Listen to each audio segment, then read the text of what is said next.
अस्सलाम वालेकुम प्यारे बच्चों, कैसे हैं आप सब। उम्मीद करती हूँ कि आप सब खैर आफियत से होंगे। तो आज का हमारा मजमून है उस्ताद का एहतराम। वीडियो अच्छी लगी तो चैनल को सब्सक्राइब ज़रूर कीजिएगा।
उस्ताद हमारी ज़िंदगी में बहुत अहम मुकाम रखते हैं। वो ना सिर्फ़ हमें किताबी इल्म देते हैं बल्कि ज़िंदगी के बहुत से अहम सबक भी सिखाते हैं।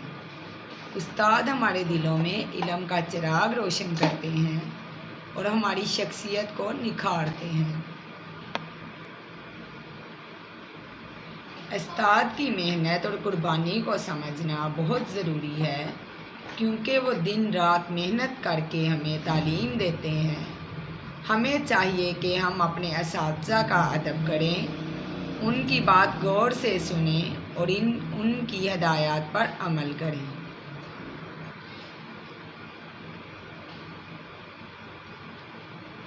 उस्ताद के बगैर हमारा मुस्तकबिल अंधेरे में होगा। उस्ताद सिर्फ़ हमें पढ़ाते नहीं बल्कि हमें अच्छे इखलाक, ईमानदारी और मेहनत का दर्स भी देते हैं। हमें उनकी इज़्ज़त करनी चाहिए और उनके कदमों में अपनी इज़्ज़त समझनी चाहिए। उस्ताद हमारे दोस्त भी होते हैं जो हमारी मदद करते हैं, हमें सच और झूठ और अच्छाई और बुराई में फ़र्क करना सिखाते हैं। अगर हम अपने उस्ताद का एहतराम करेंगे तो वो हमें तवज्जो से पढ़ाएंगे। उस्ताद के बगैर हमारा मुस्तकबिल अच्छा नहीं हो सकता। हमारा मज़मून था उस्ताद का एहतराम। तो उम्मीद करती हूँ कि आपको हमारी आज की वीडियो अच्छी लगी होगी। मज़ीद ऐसी ही वीडियोज़ और एजुकेशनल कंटेंट के लिए हमारे चैनल को सब्सक्राइब करें, इसे लाइक और शेयर भी कीजिएगा और हमें कमेंट सेक्शन में ज़रूर बताइएगा कि आप में से कौन कौन अपने उस्ताद का एहतराम करता है। तब तक अपना ख्याल रखें। अल्लाह हाफिज़।